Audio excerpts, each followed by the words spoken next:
Thanks for joining us. I'm Steve Hsu. And I'm Corey Washington, and we're your hosts for Manifold. Hey, Robert, it's great to have you on. I've followed your work for many years, and so I feel like you're one of the most sane voices on U.S. Trade and innovation policy, et cetera, et cetera. So it's great to have you on our podcast. Thank you.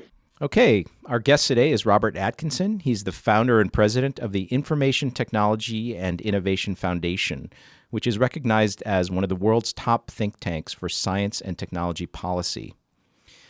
Robert's books include Big is Beautiful, Debunking the Mythology of Small Business, which was published by MIT Press in 2018, and also Innovation Economics, The Race for Global Advantage, which was published by Yale University Press in 2012. He has conducted groundbreaking research projects and authored hundreds of articles and reports on technology and innovation-related topics, ranging from tax policy to advanced manufacturing, productivity, and global competitiveness. He has testified before the U.S. Congress more than 30 times. Robert has served as co-chair of the White House Office of Science and Technology Policy's China-U.S. Innovation Policy Experts Group, as a member of the U.S. Department of Commerce's National Advisory Council on Innovation and Entrepreneurship, and on the U.S. State Department's Advisory Committee on International Communications and Information. He was previously vice president of the Progressive Policy Institute, where he directed the Technology and New Economy Project. He wrote numerous research reports on technology and innovation policy, covering issues such as broadband, telecommunications, e-commerce, e-government, privacy, R&D tax policy, offshoring, and innovation economics. In short, Corey, all the most interesting stuff in our complex world technological economy. So, Robert, welcome to the show. Thank you. Pleasure to be here. I want to focus mainly on looming US-China competition. But before we get into that, I'd like to ask you to maybe describe your own philosophy of what I believe you call National Developmentalism. Sure. So, when I got my PhD, there was sort of two different camps. There was the camp that economics was a science, and there was a camp that economics wasn't a science.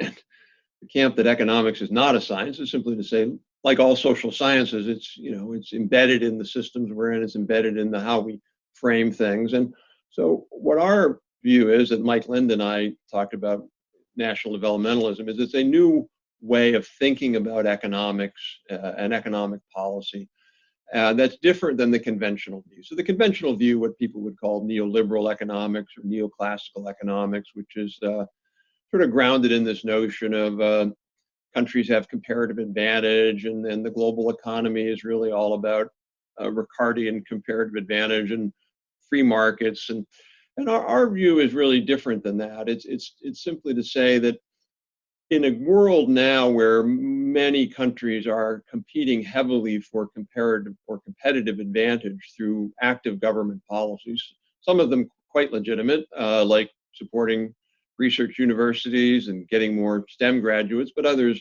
frankly, not legitimate, like systemic theft of intellectual property and forced technology transfer to get market access and things like that.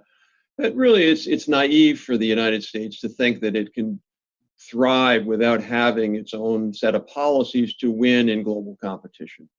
And that's really what national developmentalism. It's saying we have a long tradition all the way back, really from Hamilton, with the report on manufacturers, all the way through Lincoln and the Continental Railroad, FDR with some of the New Deal programs, and even after even after Sputnik, where you had Eisenhower and Johnson and Kennedy all pushing for, us to be able to beat the Russians technologically. So that's really what national developmentalism is all about, is to get back to those roots that we've long had but have abandoned or ignored. Now, I think a core assumption within national developmentalism is that government industrial policy, if well executed, can actually work. And I seem to recall a period, I'm old enough to remember, for example, US-Japan competition in the 70s, 80s, and 90s. And there was a very strong, maybe a voice originating among academic economists saying that, government policies in the long run just actually going to fail. You're going to end up worse off if you let government interfere in markets or even in investment decisions. And I personally found that very implausible that it could really be that way, that even good government policy wouldn't actually help the country. I think we've finally gotten beyond that because there's an example of China actually catching up with sort of huge government intervention playing a role. Can you just comment on how the intellectual landscape has changed relative to how people view industrial policy? Sure. So, I mean, part of the problem was that you had many neoclassical economists. I mean, the famous iconic article was really, or study was by Charles Schultz, who had been President Carter's on President's Council of Economic Advisors, and then he was at Brookings, and he wrote a really kind of an attack piece on industrial policy, and really that was the end of it. As Robert Reich once said, industrial policy is a concept that went from a term that went from obscurity to meaninglessness without any intervening period of coherence. And the reason it did that was because you had a lot of economists who had this assumption that economies are always in a state of natural equilibrium. And the goal of economic policy is what they would call allocation efficiency. So in other words, you produce this much wheat and this much steel and this many haircuts, and anything that would mess that up, it gets you off allocation efficiency. What industrial policy advocates would say was, wait a minute, first of all, that's not the most important goal. The most important goal is dynamic efficiency or productive efficiency. It's if you distort your economy a little bit in the short run to get long-term gains from innovation, those costs are more than more than pay off for themselves. And secondly, Krugman's work in the early 90s about increase industries within what are called increasing returns to scale. The bigger you get, the lower your costs, the more advantage you have. Neoclassical economics doesn't really even recognize that, and so if you let a company or a country gain that, we see that now with Huawei, for example, in telecom equipment, where they have they're at least at the level of Ericsson now, the other major player, and maybe better. And once you sort of get down that path, it's easy to just get locked out of advanced markets. And so, look, everything would be fine in the United States if we simply didn't care about advanced industries, if we just said we're happy to be, a seller of, as Hamilton once said, a drawer of water and a hewer of wood. We'd be fine. We can sell the Chinese our soybeans and sell the rest of the world our natural gas, and we'll be like Canada. But I don't think really that's what most people want the U.S. economy to be, and certainly we can't have that if we want to have a strong national defense.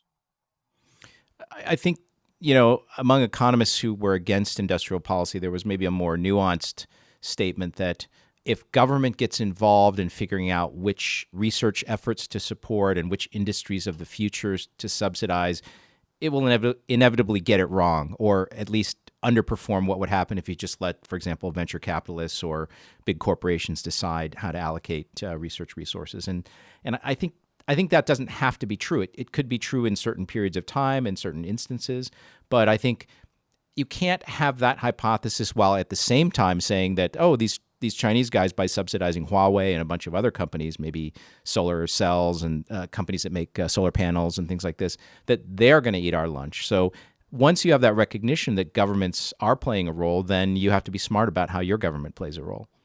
Absolutely, and there's really, I think, two major points that the other side here on that debate makes. One is that they have almost a caricature of industrial policy, like it's the French picking Minitel instead of the internet. It's like, and smart industrial policy or industrial strategy, whatever you want to call it, would never say, Duracell is our battery champion, and we're not going to help Everready or whatever the battery companies are. Or conversely, you say same thing. They say, well, we're going to put all our chips in lithium batteries, but not in magnesium batteries.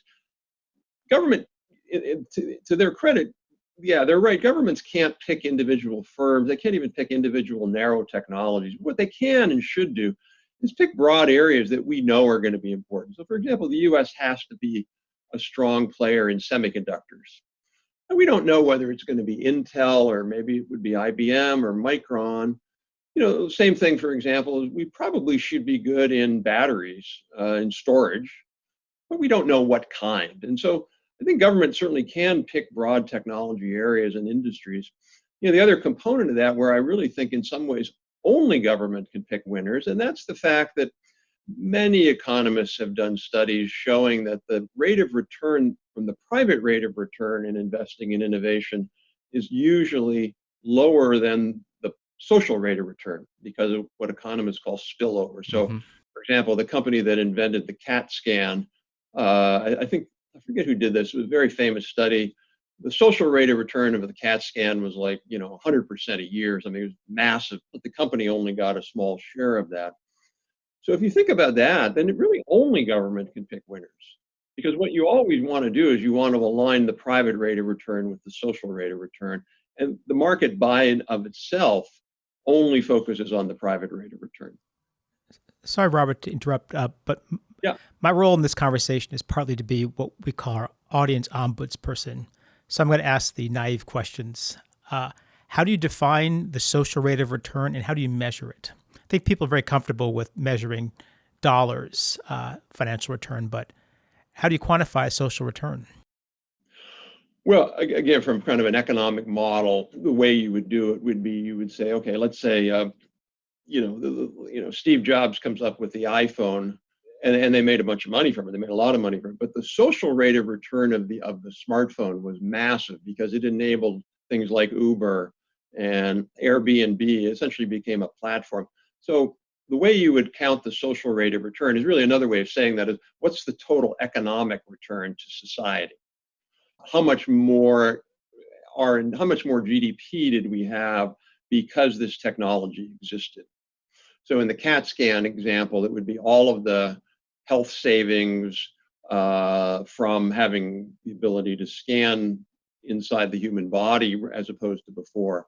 So when you, again, look at those studies, what you find generally, and this was also by Nick Bloom and out at Stanford, and John Van Reenen recently updated a lot of this work, and they found that the private rate of return from R&D was about half of what the societal economic rate was, which suggests that we're underinvesting in R&D as a country, both at the basic level at universities and labs, but also at the corporate level.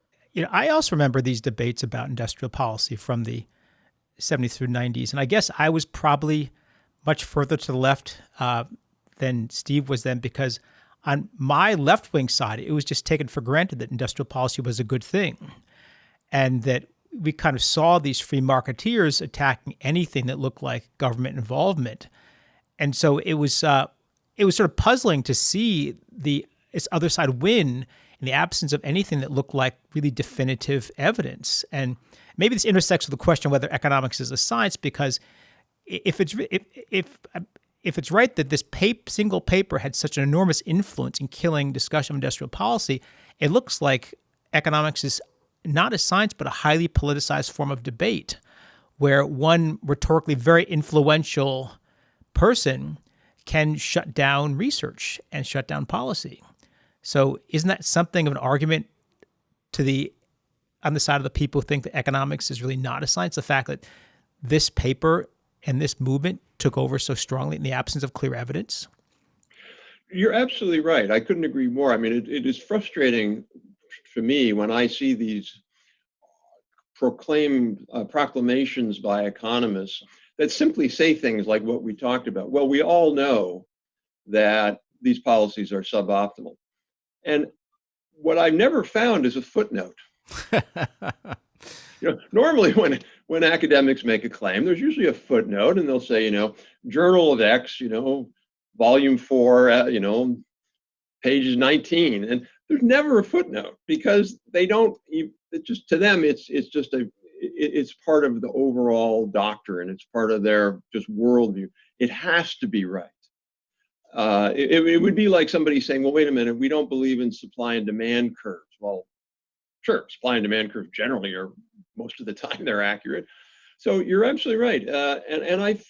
What I find problematic about that is economists, but both in academia, but also in the policy world, whether in Washington in particular, I would hope they would be held to I would hope they would hold themselves to a higher standard of, let's at least be open to having a debate, and I'll marshal my arguments, my facts, my research studies against yours, and we'll go at it. But they don't do that generally. And I find that, to me, that's quite troubling. That at minimum, they should do that. It's very ironic, Corey, because so when Corey and I first met, we were in the Bay Area. He was at Stanford and I was at Berkeley. And it was sort of pre-internet boom. And these arguments about industrial policy, for example, they were taking place vis-a-vis US-Japan competition in semiconductors, maybe automobiles, things like this. And at that very moment, massive government spending through defense and research was laying the groundwork for Silicon Valley to just explode just 10 years later after we were there. And it's very clear, I think almost any historian of Silicon Valley would say that none of this would have happened if there hadn't been massive government investment in various research projects and defense-related projects in that area. So I think it's not disputed anymore, but I never heard any economists come back from that era and say, hey, we were just wrong about this. Industrial policy can work sometimes.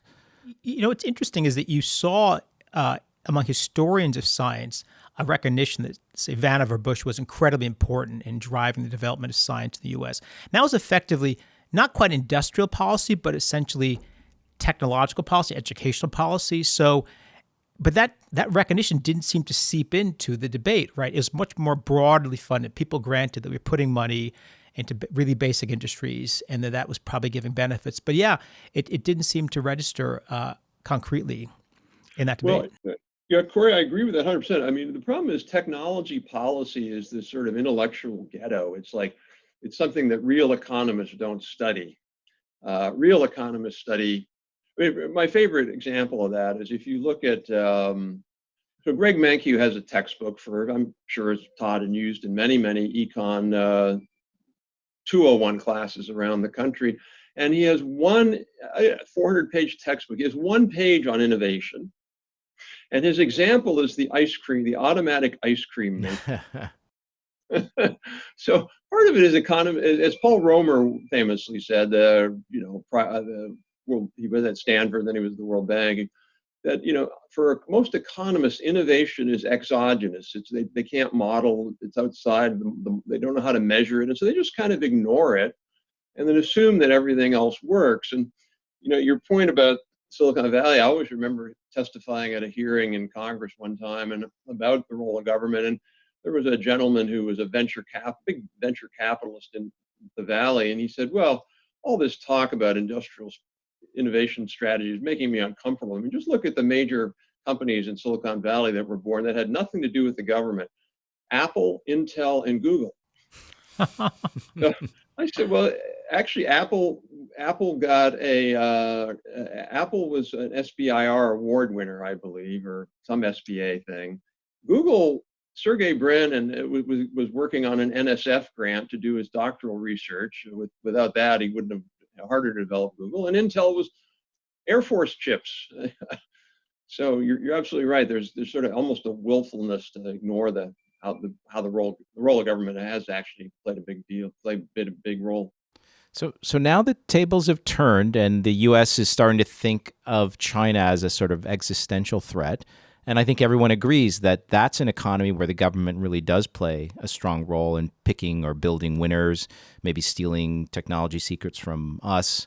So I want to turn to that for our next topic of discussion. Now, I think I saw a report from you or from your think tank attributing at least maybe roughly half of the decline in U.S. manufacturing to trade or maybe trade with China, as opposed to, I think it's often said that that decline is mainly due to productivity. But I think you guys looked at this more carefully. Am I right about that? Yes. So absolutely. This again, to me, is one of the more frustrating parts of this debate. Again, we should have an open and honest debate about why did the U.S. lose a third of its manufacturing jobs in the 2000s. And what the conventional economists will say, and I hate to say this, but it is almost solely because they're afraid that if we have an honest discussion and we find out that half or even 65% of those jobs were lost due to globalization and lack of competitiveness, that Americans would turn against globalization. They think globalization is super important, as do we. So they almost intentionally try to cloud the answers. Oh no, it's all trade. So our work, Susan Hausman's work from Upjohn Institute here nearby in Kalamazoo, Michigan for you, and a couple of others, when you really look at the data carefully, it's very clear that most of the job loss wasn't due to productivity. I can give you many stats on that, but let me just leave you with one. In the 1990s, US manufacturing productivity relative to the rest of the economy was actually higher than it was in the 2000s. And yet in the 1990s, we lost 2% of our manufacturing jobs. And in the 2000s, we lost 33%. So higher productivity in the 90s, and we lost 2, lower in the 2000s, and we lost 33. Something else has to be going on here. And that was loss of competitiveness in trade. You no doubt remember the book by Jeremy Rifkin, The End of Work. I do. And he was predicting that there was going to be an apocalypse as regards jobs due to essentially automation. I remember distinctly reading that book and then thinking, that's a really exciting prediction. Let's see what's going to happen with it. And for a long time, it was, I took it as a really good example of someone who had clearly gotten something wrong until the job losses started coming in the 2000s. And I thought, well, maybe he's right. But, I began then looking more deeply, partly from articles that came out of your think tank. And I think there's some really compelling evidence to make the case that it is, in fact, competition. So if you could take a minute to go into that, because one has to do with factory closures, which have increased substantially and are likely not due to automation because that should make a factory function better, but would be likely a casualty of competition from abroad. So our readers are pretty educated and can take a fair amount of data. So if you could lay out the case that it is in fact competition rather than automation. Yeah, and I just want to emphasize what's been said, which is that this is a very essential empirical point to establish. You need to decide what the actual reality is of this before you decide what to do about immigration, investment in automation, trade relations with China. So it's a very core thing to explore. Yeah, I couldn't agree more. And it's one of those things, it's so frustrating because the only neutral judge on this, if you will, really is the Bureau of Economic Analysis in the US Commerce Department. So they're the official referee here. And they publish data, official US government data, on inflation-adjusted output for 19 different manufacturing sectors and the rest of the economy as well. So that's what you have to measure, inflation-adjusted value added. Because if you don't measure inflation-adjusted, then you're not controlling for all. You want to know exactly, how many cars were produced or how many computer chips or whatever. When you look at that, what you find are a couple of interesting things. One is that out of the 19 industrial sectors, these would be things like motor vehicles, textiles, drugs and chemicals, examples. Out of those 19, 15 of them had losses of output in inflation-adjusted terms, real losses of output. Even though GDP was growing 15 to about 20%, between 2000 and 2010, these 15 industries were producing less in the United States. So that tells you something. Now, why did many of the economists get it wrong? Because the top line number, putting all the 19 together, the top line number says, oh no, manufacturing output is growing. So what was that all about? That was almost all about one industry called the computers and electronic components products, NAICS 337. And that was the semiconductor industry. And the way the US government measures output is when each year when we get that new computer chip in our phone or our laptop that's twice as fast because of Moore's law, the government records that as Intel or Dell or whoever making twice as many of these things. It's just, they're not making twice as many, it's just a faster processor. So when you control for that, which is what we did and Sue Hausman and a few other people, when you control for that, what you find out is that overall US manufacturing output declined 11% in the 2000s. And all of the growth was due to this NAICS 337 issue. And in fact, though, that one last point, we went and we got census data, we purchased census data, you had to buy it on the actual number of boxes, the number of laptops, the number of desktops that were made in the US. And it fell by half in the 2000s. So again, when you look at all this evidence, it's just very, very clear that all of this is a statistical artifact of what's called hedonic pricing in computers. And when you strip that all out, you find out, oh no, wait a minute, we're really not doing very well. But virtually none of the economists bother. They just look at that top number and they, oh, well, as a share of GDP, manufacturing is the same as it was, which is true. So just to recapitulate that, so X semiconductors, Yeah. U.S. manufacturing in the decade 2000 to 2010, and also take into account inflation, produced 11% less output. Yeah. In the U.S. U.S. manufacturing. US manufacturing. Yeah. So X semiconductors, it's fair to say there was a significant decline, and it's an even larger decline because the overall economy grew quite a bit during that decade. Right. And so that story doesn't seem to be a automation. Automation would probably let us produce as much or more in those sectors, X semiconductors, not less, right? So it seems like it's more consistent with factories moving from the United States to other countries so that the output from those new factories in other countries is not counted as U.S. manufacturing output. You're absolutely right. So, for example, and I think, Corey, you'd made this point also, we lost something on the order of 45 to 50,000 factories. We were losing a factory I believe it was every 2 days, a factory was closing in America for 10 years. That's not consistent with a productivity efficiency story. Steve, to your point, you would think if companies were being more productive, output would go up because at least in some of these industries, there's elasticity of demand. You reduce your prices, people buy more cars, you export more around the world. In fact, that's exactly what we see with robot adoption around the world. Countries that adopt more robots, their manufacturing output grows faster because they get more efficient.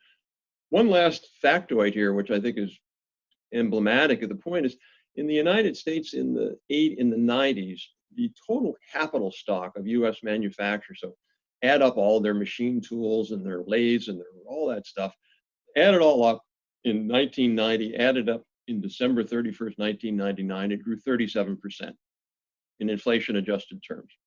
In the 2000s, it grew 2%. So again, that's not consistent with a rapid productivity story. You're not even growing your capital stock. The reason it grew 2% is all the offshoring that was going on. So it's just frustrating that even today you'll see stories in the paper that when Senator Warren, Elizabeth Warren, was quoted at something she said about U.S. manufacturing productivity not being the main cause.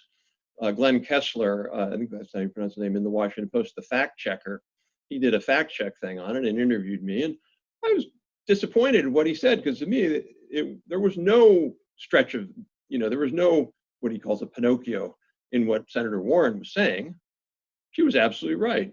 But, Kessler went on and he talked about, this person said this person said that. No, it should be pretty clear by now. So I think we all agree that the world's complicated and rarely is it all one thing or the other. Correct. So have you attempted to quantify the degree to which job losses are due to automation versus competition from abroad?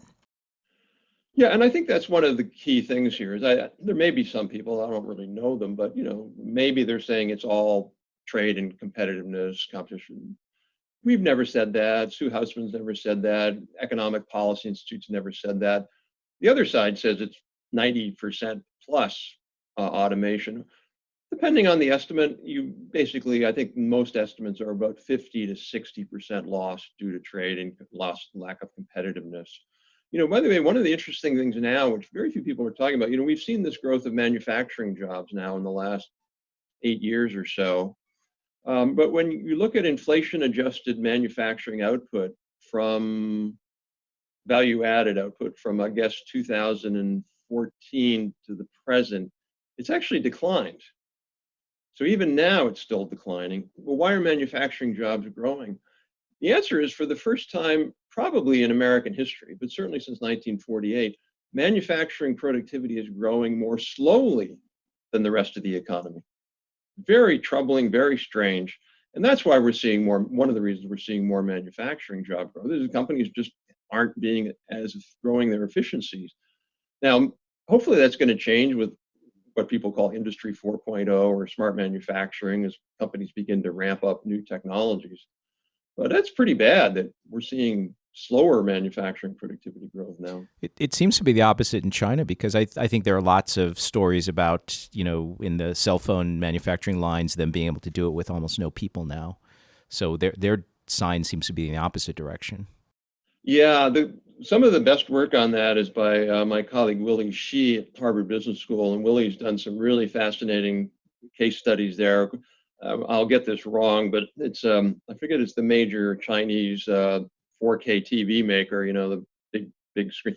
They are now one of the most automated, modernized production facility in the world to make these big, giant, very small, very narrow, narrow and just very rigid, easily breakable screens, and they're not one of the most technologically advanced. An interesting point, by the way, the Chinese are investing as a government in terms of support for robotics, probably on the order of $50 to $100 billion a year. Why has manufacturing productivity increased so much? And what can the U.S. do about it domestically, aside from perhaps, maybe we may get into this, having some kind of protectionist measures against China? Well, I think there's a couple of reasons. One, there's a recent study we did, a project that's been funded by the Smith Richardson Foundation in New York, a year-long project we're engaged in looking at the effect of Chinese policies on global innovation. In other words, innovation outside China. And what we did is the first deliverable was a lit review where we looked at pretty much every single scholarly study, Europe, the US, Canada, Japan, Korea. And what we found, certainly in the US, was a negative impact on innovation. So it's hurt R&D in the US. When you're being attacked by these Chinese firms, your margins go down and you're less willing to invest in this futuristic stuff. You're just more willing, you want to defend your current situation. So that's one. The second thing is capital expenditures, as I noted, they're continuing to be quite low. Companies aren't investing in new machines, new equipment. They're just easier for companies to go put that factory in Mexico or, Taiwan or China or wherever it might be. And I think the other component is technological. We do appear to be between these technology waves, if you will, and there's a new set of technologies, obviously in manufacturing, what people call smart manufacturing, the ability to use AI, Internet of Things, autonomous systems and robotics, that in our view seem pretty promising, but for most companies, they're still kind of dipping their toe in the water and not quite sure how to implement them. So that would be a role for government. We've argued for this. Government should have a national policy to help companies adopt these smart manufacturing systems. One of the things ITIF did is we were fairly instrumental in convincing the Obama administration to launch this series of institutes, these Manufacturing USA institutes, which we love. They're these public-private institutes, usually hosted at a university, but with industry partnerships. We only have 15 of those, and we're not funding them very well compared to the Chinese. So we should just do a lot more of these kinds of efforts. Another program that we were able to get launched through the leadership of Senator Chris Coons from Delaware is a program called Manufacturing USA. It was called the Manufacturing University. So it's a competitive program through DoD where universities who have an engineering program, who develop manufacturing engineers or mechanical engineers, also work with local or other kinds of industries, can get extra support from the government to expand that kind of work. So there's a lot we could do, but we just aren't doing anywhere near as much as we should. Coming back to your estimate that perhaps a bit over half of the manufacturing losses are due to offshoring or foreign competition as opposed to automation and productivity gains, can you estimate what fraction of that loss is actually due to China as opposed to, say, Mexico or some other competitors? Yeah, that's a little hard to do, but so based on our work and EPI and economic policy and others, it's probably minimum 2/3 China. And I recall also that in one of your white papers, maybe it was just a paper that you liked, there's a suggestion of instituting an R&D tax credit, basically benchmarked on your previous 3 years of investment. expected you'd be able to write off, I think the proposal was 14% of the difference between your current investment and your past investment as a way of incentivizing companies. And you had an argument that this would, again, would pay for itself, which I think for many people is a very questionable claim for tax credits. But I'd like to hear you state that proposal, because it was pretty concrete, and it's also pretty unusual because you're a pretty honest guy. And as you know, most tax credits don't pay for themselves. Those tax cuts don't. So, sure. So I wrote a book, which you didn't mention, my book before the innovation economics one, and it was called Supply Side Follies. And it was a fairly rigorous academic review of the academic literature on supply side, principally tax cuts. And my argument was that, particularly on the individual side, that they don't, cutting rich people's taxes is just all you're doing is cutting rich people's taxes. You don't get very much out of it. I do think that directed tax incentives for corporate behavior are a little different. And so here's the logic. Backing up a bit. In 1992, the United States had the most generous research and development tax credit in the world. We actually developed it in 1981. We put in place the first R&D tax credit in the world. But since then, all these other countries have looked at ours, copied it, expanded on it, and now we're about 27th most generous. China has a more generous one than we do. Many of the European countries do, et cetera. So the proposal we had was to expand the current credit. And the logic for the the budget savings is the following. If you look at, again, virtually every single academic peer-reviewed study, I mean, Brownman Hall has done good work on this. I think she's at Stanford. But virtually every study says that for every dollar of tax credit that you spend, if you will, companies do approximately on average $1.30 more R&D than they would in the absence of the credit. So you take that, you put that in the model and say, okay, what does $1.30 of more R&D get you? And there's a very good study by Elhan and Helpman at Harvard and David Coe, I'm going to get it wrong. And they've basically done a very good econometric modeling of how much does your R&D stock, if the growth of the R&D stock, so if I invest $1 million in some R&D now, it's worth a lot now, but in 20 years, it's worth nothing because that knowledge is 20 years old. So you have to look at the current stock of R&D. If you expand that by 1%, how much does the GDP grow? And the answer is the GDP grows 0.23%. So about a quarter of that, if you will. You put those two things together and you clear what the R&D credit, how much R&D it's going to produce. We can model that in terms of the R&D capital stock for the economy. And then we can say, okay, this is how much GDP growth we're going to get. And you take 20% of GDP growth, which is more or less the share of the federal budget. And that's how you get to it paying for itself after 15 years in net present value terms. I think that's a pretty good number. I'm very confident that that's in the ballpark, shall we say. If you were to put confidence intervals on that number, 95% confidence intervals, how low could the return be and how high? What's our range around what you think is the median value? I'd have to go back to the study we did and look at what we guys like 4 years ago did. But just look, rough guesstimate, I'd say, you're probably looking at a rate of return from 10 to 25 years, maybe.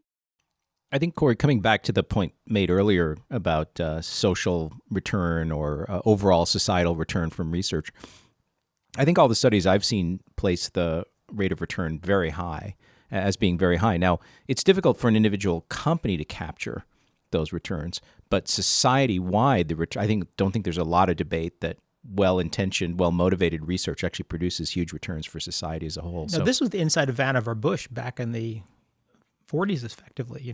I think I think that I just like to get a sense of how wide the estimates are and how we perhaps quantify, because many people are skeptics are going to go at the low end and try to essentially push it under 1, and so so just in terms of just the elasticity of demand, if you will, on that,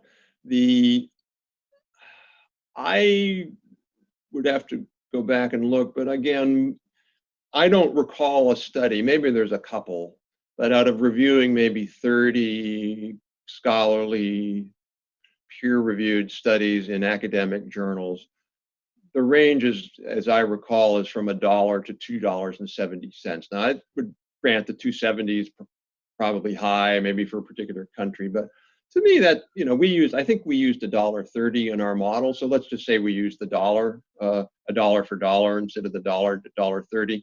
Sure, you'd have a little bit less, and you'd have a little bit longer payback. But the other reason to do this, by the way, is not just GDP growth. It's competitiveness. It's the ability for and innovation. But one of the things that's troubling is you see the company now that does more R&D than anybody else in the world on a purchasing power parity basis is Huawei. They spend more than any other company in the world, and unless you really begin to say, how do we want to tackle that? Now, to be clear, I'm not saying R&D credit's the only tool in the toolbox. University research grants, public-private partnership, there's a whole set of tools. It's clear that federal R&D spending itself generates more scientists and engineers and has its own spillover. So I'm not saying we should only use one arrow in the quiver, but I think we got a big problem. We should be thinking about using many. So I wanted to talk a little bit about mercantilism. So it seems to me it's rational that when you're a rising power and you're trying to catch up with more advanced competitors, that you are going to adopt some mercantilist policies, maybe some IP theft, maybe not completely abiding by the rules. And I think historically the U.S. was guilty of this when it was competing first against the U.K. and European powers. And clearly China has been engaging in this kind of practice now. Maybe you could just flesh that out for us right now and tell us what you think are the most egregious practices that they're engaged in. Before we move to Robert, Steve, Yeah. audience ombudsperson, Yeah. can you define mercantilism? Maybe we should have Robert do that since he's an expert. So the traditional definition of mercantilism was from Adam Smith and Ricardo. It was the hoarding of gold, and the reason you wanted exports is to have the king's treasury have enough gold, and that's not really what it is now. Mercantilism is basically this view that the goal of economic policy should be to jack up your exports as much as possible using a wide array of policies. That export dominance is the principal goal of economic policy, trumping, for example, widespread productivity growth. And this is one of the mistakes the Japanese made, for example, is they were very, very good at export. Their export industries were very strong because they were mercantilist. Their domestic sectors like healthcare and agriculture and retail were incredibly inefficient. Oh my gosh, incredibly inefficient compared to US sectors. And the Chinese are following the exact same path. They want to really beef up their export industries. But when you go to China or when you look at the evidence, their domestic serving sectors like banking, insurance, logistics, incredibly inefficient. But in their mind, the royal road to growth is through mercantilist export growth. So the question is, how do you drive up your exports? And what we call innovation mercantilism is using a set of unfair practices to gain advantage in advanced industries like electric vehicles or solar panels or machine tools.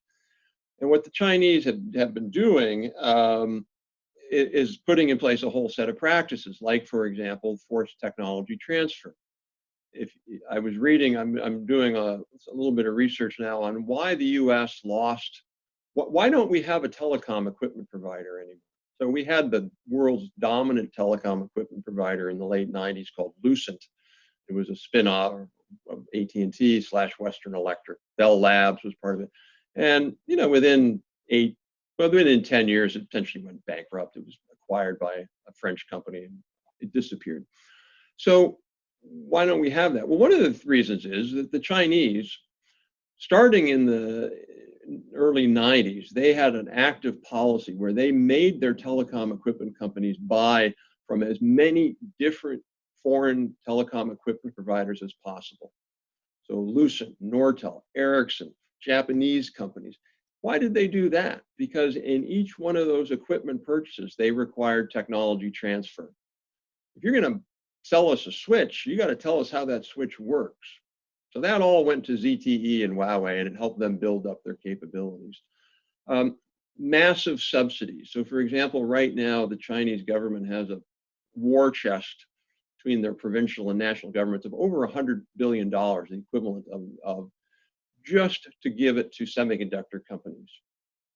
So there's a very important technology called DRAM chips, dynamic random access memory chips. These are memory chips in your smartphone. The Chinese have built the largest DRAM factory in the world, totally paid for with a government check, even though we have overcapacity in the global DRAM market with three main companies. And they're building the factory with stolen technology that's clearly they've stolen it from US company called Micron. So those are the kinds of things that China is doing. And that's really what our argument is about China. It's not that we want China to not develop or get richer or even move up the value chain, but they need to do it by playing by the rules. Have you attempted to try to quantify the benefit to the Chinese economy of stolen IP or these obligatory tech transfer policies? Or is anybody else? So there was one study done by I believe it was by the International Trade Commission, the US International Trade Commission, which is an independent, a government body with commissioners. And I believe it came up with a number of $5 or $600 billion a year lost to the US just from Chinese technology theft. So imagine now all the other companies around the world. So, we're talking a very significant amount of money where these Chinese companies know they don't have to invest as much in R&D. They can sort of piggyback off of our investments. When you think about what R&D is basically you and me not buying, going out to eat this year and instead putting it in something that we're going to get in the future. That's what R&D is. It's society saying we're going to give up current consumption for future consumption. Chinese don't have to do that. So there was another very important study that was published by the National Bureau of Economic Research, and it looked at forced joint ventures in China. And what they found is the more advanced the industry technologically, the higher the rate of joint ventures. And more importantly, they found that the joint venture benefits didn't just go to the partner, the American company partner, but they actually spread through the entire Chinese ecosystem. So, nobody's quantified the exact number, but when you look at studies like that, it seems like it's a pretty big number. So another question is just a kind of analogy, I guess, between essentially foreign policy in a political and military sense and foreign policy in economic sense. You're, of course, familiar with the realist school on international relations, which is essentially it's international anarchy, and we may have these international conventions, international rules, so basically countries are going to do what's in their best interest. And so we should probably dispense with a lot of these niceties of international law. Can't we just see the policies that China has pursued as just simply realism? They're going to do what it takes to advance, and we might talk to them as much as we can, but unless we're prepared to punish them in a serious way, we're not going to stop it.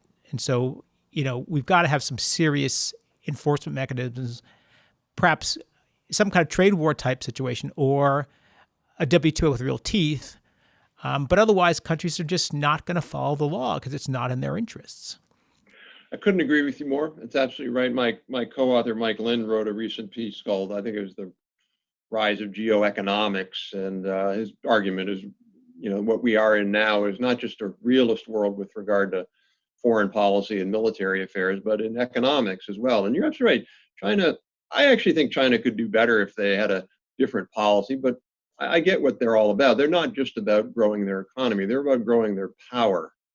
And as Orville Schell wrote in his very excellent book called Wealth and Power, it was History of China, Orville's analysis is that the Chinese are interested in two things, it's wealth and power. And technological advancement is key to the Chinese being able to be having global power, and they see that. So I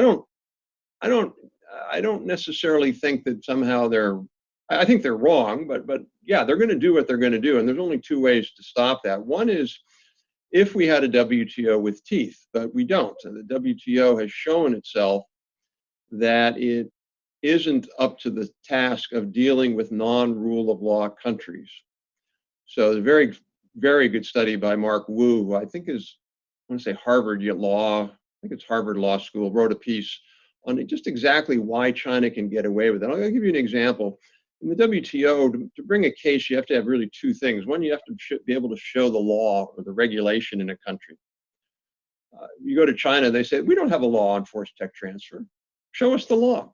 But they don't have a law. Everybody knows they don't have a law. What they have is they put you in a room and they say to you, if you don't transfer your technology, you're just not going to get access to our market. Or, by the way, you're going to have an inspection that we're going to shut you down by some regulator in 2 weeks. And everybody knows what that's the game. The second thing you need is you need private companies to bring cases. Now, technically, the US could bring cases, but historically, countries don't bring WTO cases unless they have a complainant on their side. US companies will not bring WTO cases against China because they know they will be retaliated against. They know that, and they will be. So we've set up a system for rule of law countries that play by the rules and don't do these things. China doesn't do that, so it makes it harder to go with the WTO. So that's where, just to finish up on that, that's where our argument is. What we really do need is a much more robust global alliance, Europe, Japan, the US in particular, where we use our collective force, I don't mean military force, but economic force, diplomatic force, to really push back against China, these egregious policies. And I think if we do it right, we can reduce some of their policies. As George Kennan once said, that the job of us with the Soviet Union is not to overthrow the Soviet Union, but to roll them back a bit. And I think that's the job with these Chinese policies, to roll back them, take off some of the rough edges. So I think this so-called containment policy, I guess that's what Kennan originally called it. This is a containment policy in the economic realm. Yes. Will be challenging for the U.S. because on the other side of it, China will be trying to peel off competitors from that coalition and say, hey, we're going to, like South Korea is a good example. So they can sort of convince the South Koreans, hey, you're right next to us and we're going to win anyway, so you should defect from this coalition and just play with us. And so that, I think that is the game that we're going to see unfold in the coming decades. I totally agree, and not just that, but back in the, as you recall from the Cold War, there were so-called unaligned nations, and that's also the big battle. That's the Chinese Belt and Road initiatives. Where's Africa going to come down? Where's Latin America going to come down on that? And we've abdicated that role. We should be out there fighting every day for them embracing our model or something close to it, and working with our companies and our governments.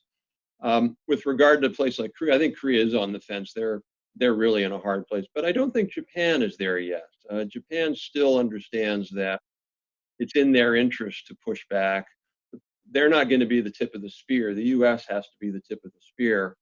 And unfortunately, under President Trump, who I give credit for raising the issue of China more assertively than past administrations, he tends to go at it alone and alienate our allies. And I think that's just not a winning strategy. It has to be an allied strategy. And I think if we do that, I think we can keep the coalition together if we do it right.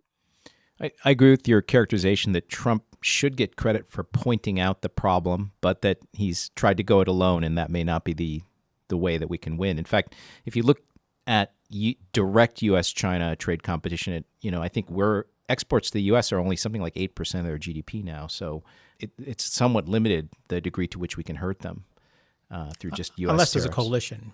Without a coalition, yeah. Yeah, absolutely. They're as we wrote about, I guess it was 2011 when we wrote our first report on China. It's called "Enough is Enough: Confronting Chinese Innovation Mercantilism." And what we said in that report is there's a window of opportunity here that diminishes every year, and at some point they won't care. There will be so little we can do to them, and they're close to that now. It's interesting. One of the last weapons we have is export controls of technology, and we've seen the administration use that. Now the problem with that is the Chinese are pretty advanced. They can get a lot of that technology from the Koreans or the Taiwanese if they're not good at it. But that really has provided them with a Sputnik moment. They really have doubled down on that to become even more independent. So we had an opportunity. I'm not sure how much we're able to make of that in the future, which is why I think the most important pivot we have to make is towards not that we shouldn't continue to push China, which we advocate for, But we need a domestic industrial or innovation strategy that's robust to out-compete them, to win the race with them. And we don't have that right now. So if you had a very large check presented to you, maybe $1 trillion in R&D spending, and you could allocate it to sectors or however you want, you must have a few thoughts of where you put the money. Sure. I was pleased to hear recently that Senator Schumer, who's the Democratic leader in the Senate, gave his talk or remarks, whatever. He was talking about potentially a $100 billion a year initiative for R&D and core technologies that are critical to both our defense needs and our commercial needs. So things like AI, autonomous systems, and the like. So I think one of the things we could start with is to identify these technology areas, then have some kind of competition where we would say to our leading research universities around the country, you can compete for these to be like Michigan. I'm making this up, okay? So Michigan might to say, we're going to really focus on autonomous systems because we've got a great department there. We've got real capabilities. We're going to reach out to industry.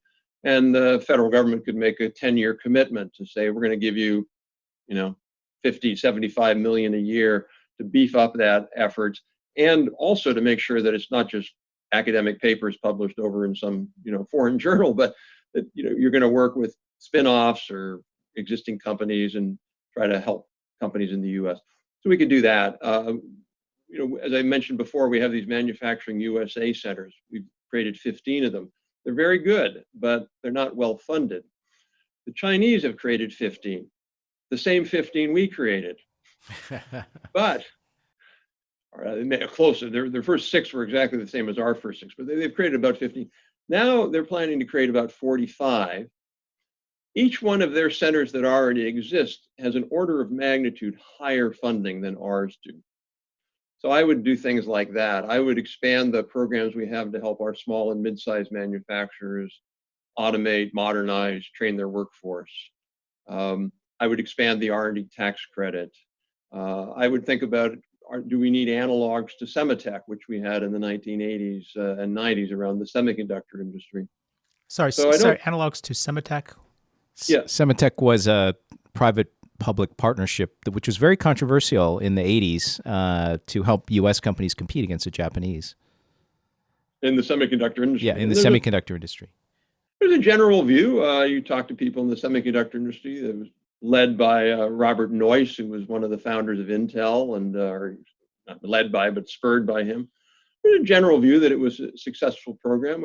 We have a similar program now. Well, I should say a much smaller program now that's run out of DARPA, the Defense Advanced Research Project, I believe it's called StarNet now.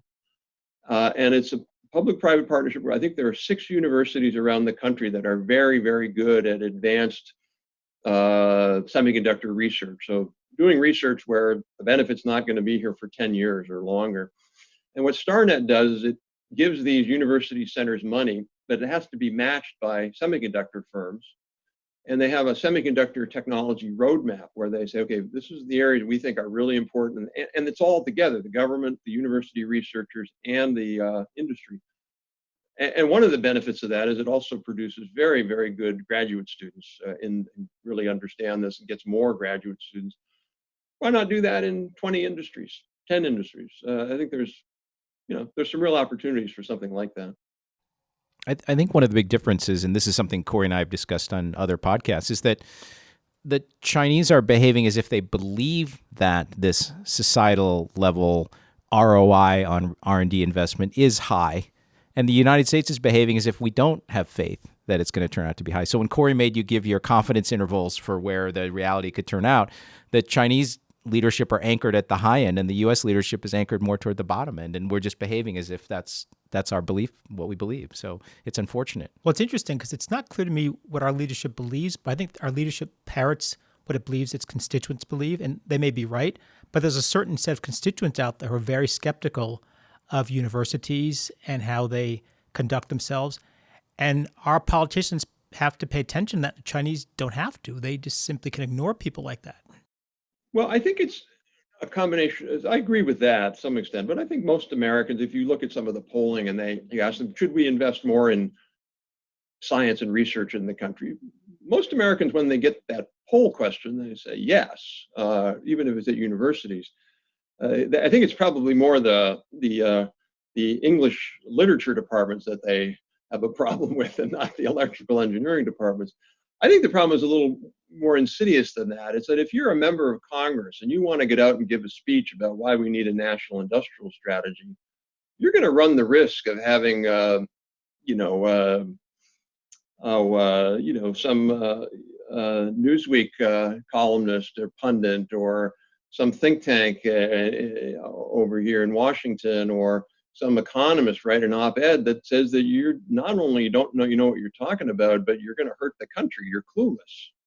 So a lot of our elected officials they don't feel like anybody has their back. Elected officials are like anybody else. They don't want to go too far out in front of the popular received wisdom, and the popular received wisdom from the punditry is still. I mean, you look at what Larry Summers recently wrote, former head of the National Economic Council in Obama and head of Treasury. Larry Summers says we don't need a national industrial strategy. It's terrible. So who do you're a member of Congress? You think you know more than Larry Summers? Who are you? And so that's a big problem. If our elite expert class was 100% or 90% behind doing this, it would make a big, big difference. But they're actually just the opposite for many of them now. Now, I have to say that one of the good things that I've seen in the last 2 years is you have seen a number of academic economists, David Otter, for example, and many others, who begin to say, wait a minute, that consensus was wrong. We got it wrong. We do need a more active role for government. So I think, I don't want to sound overly negative. I do think things are moving more in the direction we're talking about, but it's still difficult. One challenge I think that an elected official might face if they propose this type of program is they'll be asked how you can pay for it. At one point in time, Republicans cared a lot about the deficit, so that was a kind of stop on that edge. They seem not to care when it comes to tax cuts. But the thing is, we're running large deficits, and my sense, I'd like to hear your reaction, is that although military spending has led to a lot of good technological spin-offs, it's still a massively inefficient way to spend that much money. And so it seems that we should look at China, which spends, I don't know exactly the fraction of our military, a third of what we spend on military, but they spend quite a lot less, and that leaves more money to spend on industrial policy. And Japan spends almost nothing on the military, which allows them to spend... Well, 1%. They're constitutionally constrained, I think. Yeah, so but quote, constitutionally constrained. They decide, we push them toward this, but it's been a massive distortion where we basically wasted lots of money protecting Japan and not investing in all these highly productive industries. So I guess I want to get your reaction to my critique, which is cut the hell out of the defense budget and put it in R&D, and you'd get really significant returns. Well, a couple of things. One is, and this is where I think President Trump has had real appeal politically. First of all, I'm not a military person. I'll say that as a caveat, but what did we get for all that time in Afghanistan? I don't know. It appears now we're walking a walk away, and we have been the world's policemen, and that is a huge sacrifice. So we spend a lot of money on that. The NATO allies don't contribute their fair share. The South Koreans don't contribute their fair share. So we decide we're going to do that. If you look at other countries, they don't spend anywhere near as much on defense R&D. Where they put all their money is in commercial R&D. Not just the Chinese, the Koreans, the Japanese, the Germans. So I think there are certain things in the defense budget that really are very important, like DARPA's big push into autonomous systems and into AI and all that. So if we're going to cut defense, I'd be kind of more inclined to not cut what's called the 6162 budget, which is the early stage R&D, and more. Here's a good place you could cut defense spending, and that's base closures.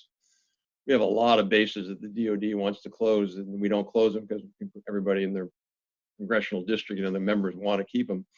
But I'm not actually as concerned about the money issue, the budget issue, for two reasons. One is, number one, if we don't do this, we're going to be like Great Britain in 15 or 20 years, a very hollowed out economy, very, very serious problem. So we have no choice. Secondly, if we wanted to do this for a pay for, I'll give you an example. We wrote a recent op-ed in the congressional newspaper where we argued we could double the research and development tax credit and still have lots of money left over by making one small change to the tax code, and that's to tax dividends as normal income.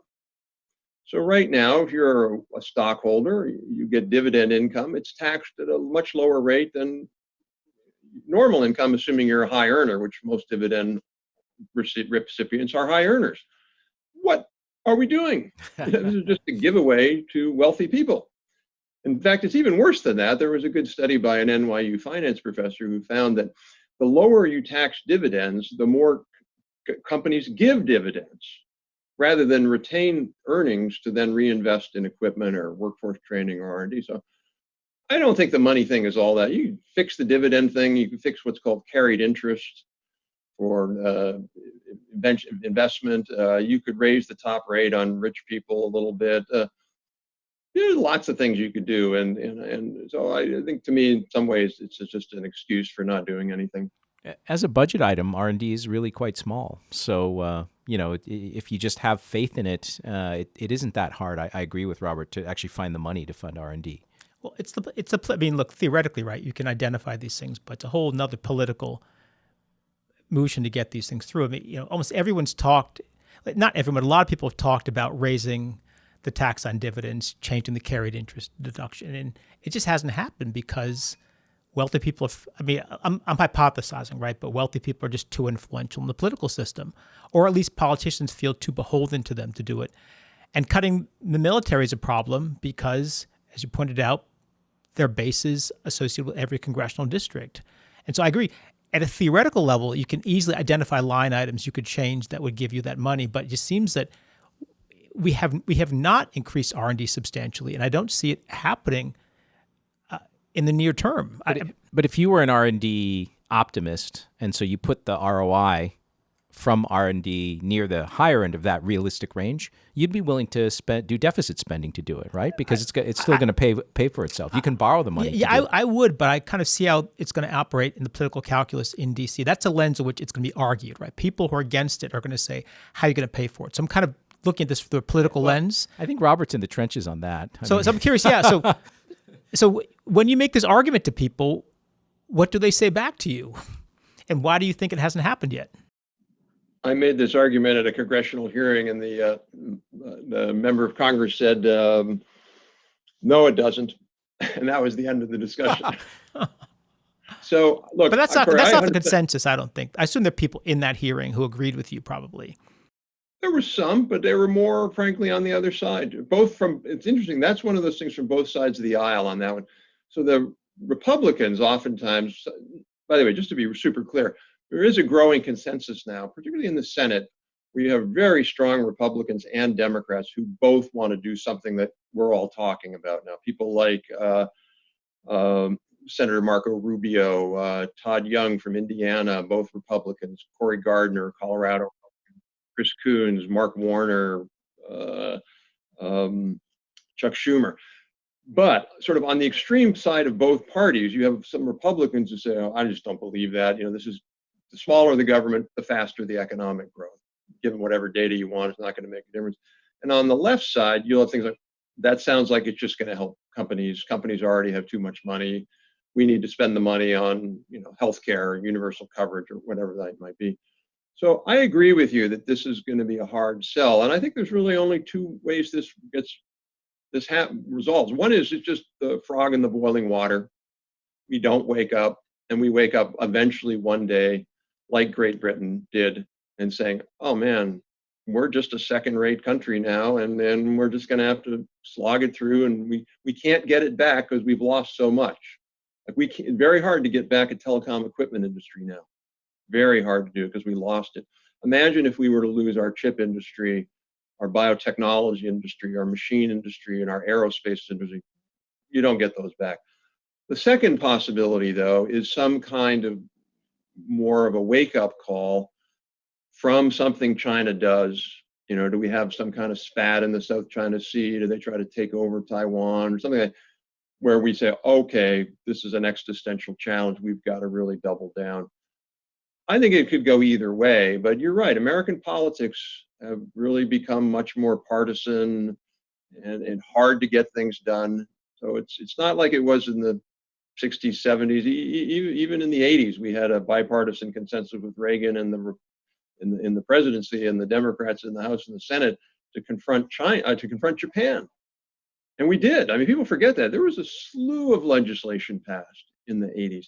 The R&D Tax Credit, the SBIR, Small Business Innovation Research Program, changing the prudent man rule to allow venture capital funding, the Omnibus Trade and Competitiveness Act. I mean, you just name it. I can go on and on and on. Creating the National Institute of Standards and Technology. An incredible flurry of really important legislation that made an important difference in us to be able to compete. But now we don't seem to be able to do that anymore, or it's a lot harder. It's very strange because that was in response to an economic competitor that had half our population and essentially no natural resources, whereas now we're facing 4 times our population, much bigger country, and we can't seem to get activated. Yeah, and Japan was an ally, right? And we were militarily, we still are militarily occupying the country, right? So occupying, i.e., paying for their military protection, Yeah, but also we can exert a lot of pressure through them on them through that. So it's true. Yeah. No, you're absolutely right. It's crazy. I mean, if we responded to Japan half the size and there were no military threat, why are we asleep at the switch now with China, which is much, much bigger and clearly a vying for military influence at minimum? But I have heard, I'm not in Washington that much, but I have heard that the one bipartisan thing that everybody can agree on is that the U.S. has to be concerned about China and has to take some strong actions. I agree with that. That's why I'm cautiously optimistic, more optimistic than I've been in my 30 years in Washington, really. I mean, I was optimistic at the beginning. When I was here first, we were doing things, and then we went into this dip, and now we're beginning to understand that we have to do things. So I'm cautiously optimistic, without being partisan, because we're not a partisan think tank. I do think one of the challenges is the Trump administration and Mulvaney, who's head of the OMB, Office of Management. His ideal budget, as far as I can tell, is zero. I'm exaggerating, obviously, but they propose cutting almost all of these programs. Now, their budgets are essentially dead on arrival when it comes to the Senate and the House, but still, that makes it harder. If you had a presidency that was saying, this is important, we want to do this, it does make that easier for Congress to follow. Robert, are there other countries who you think are getting technology policy right, or maybe industrial policy writ large, right? Setting China aside, right? Are there other countries for whom we could learn really important lessons where we'd open our eyes and really pay attention? Yeah, I mean, one of the problems with that, which makes it hard to argue, by the way, for good industrial policies, there are several components of doing this effectively, and one of them are the kind of more active kinds of measures that we are talking about.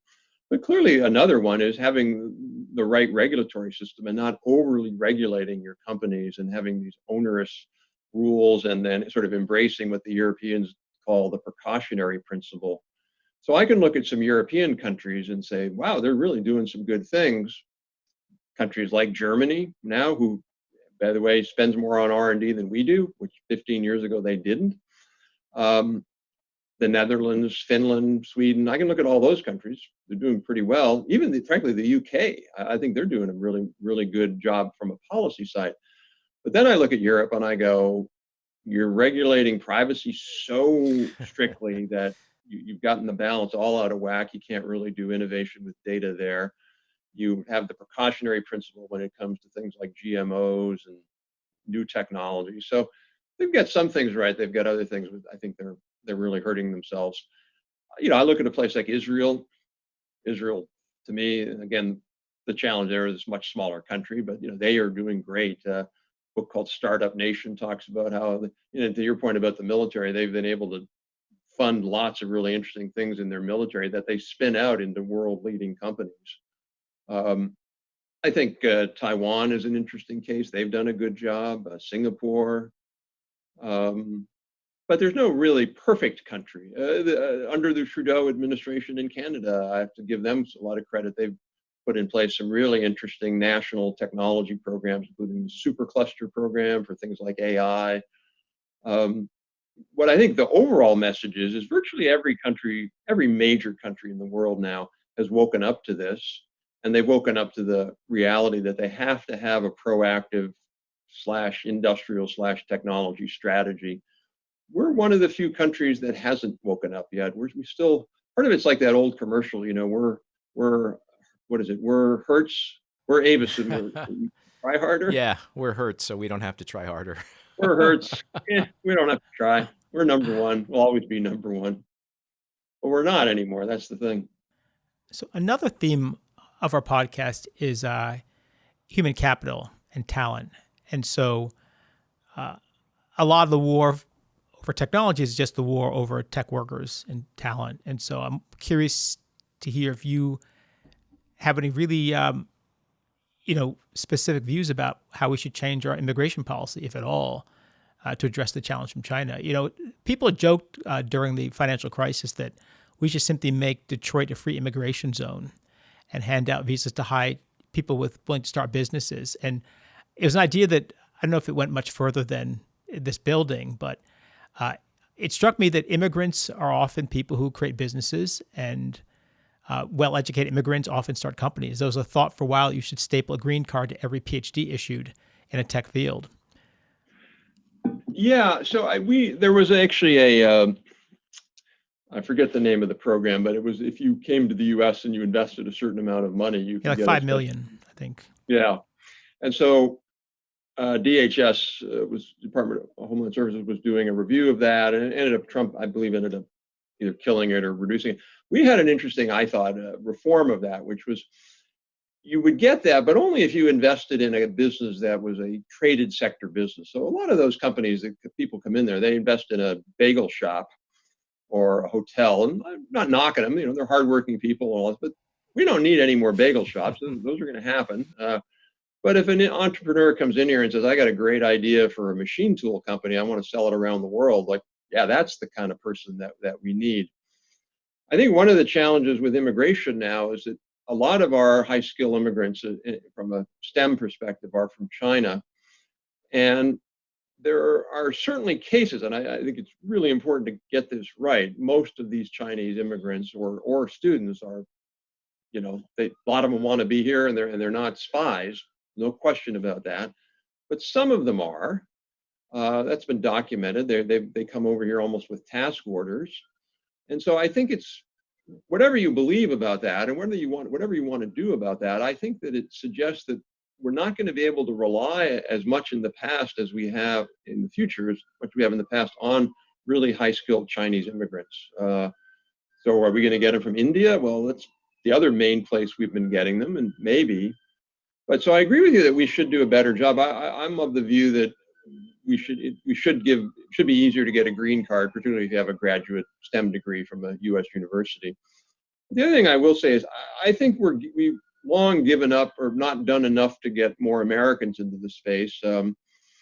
We're doing an event in about a month on how do we reform computer science education, particularly at universities, where many universities in the country cannot expand their CS enrollment because of state budget limitations. They just don't have the money from the legislature to, particularly hiring CS professors or engineering professors. You got to pay more because they're on such demand. So I think we could actually do a better job of getting more kids in U.S. universities and colleges to graduate if we could expand the programs we have. But again, to our point earlier, that requires money. That requires federal and state money to say that's an investment we want to make in the future. Well, we're almost out of time. I wanted to finish by asking you for a non-obvious prediction over the next few years, or maybe 5 years, that you think will transpire in for example, in US-China competition. Is there something that we're all overlooking that you think is going to happen? Well, maybe it's obvious, maybe it's non-obvious. I think Chinese economic growth rates are going to slow down, no matter what we do. Obviously, we're playing a role in that. The unfortunate coronavirus is playing a role in that. So I think Chinese economic growth rates are going to slow down, partly just as you get to that middle income. I don't call it a trap, but it's harder to grow when you get to that point. And that will be interesting to see how the Chinese political economy, the political system deals with that. Secondly, my other prediction would be I have a bet with a colleague on a thing called the Long Now Foundation. This is Stuart Brand's pretty cool foundation thinking about what's going to happen in 1,000 years. And you can make these prediction bets, and the money, the winner, it's donated to a charity of your choice. And so I bet with a colleague that I think I said by 2024, US labor productivity growth rates will be above 2.5% or something like that. Right now, it's about 1.3%. So I'm optimistic that this next technology wave is going to kick in, even if we don't do what we should be doing. It's just a lot of great technology out there, and companies are going to be making more investments because the benefits of it are more real. And so in that sense, I'm a little optimistic that we can wait through 4 or 5 years, we're going to see maybe growth rates like we saw in the 90s, productivity growth rates. That would be fantastic. And that would help beat China, obviously. That would be great. Our guest today has been Robert Atkinson. Robert, thank you very much for your time.